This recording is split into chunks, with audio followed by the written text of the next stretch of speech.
پارس تیو 5 مدل 1400 61000 کیلومتر کار کرد. بدنه سمت راننده بدون کوچکترین خط و خش، زدگی و صافکاری. بدنه سمت شاگرد، گرگیل جلو و قسمتی از کاپوت خودرو.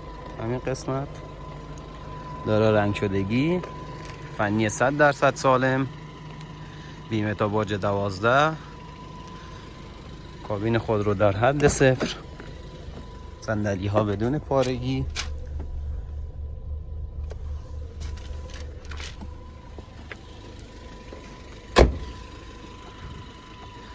خودرو به شرط و با نامه کارشناسی.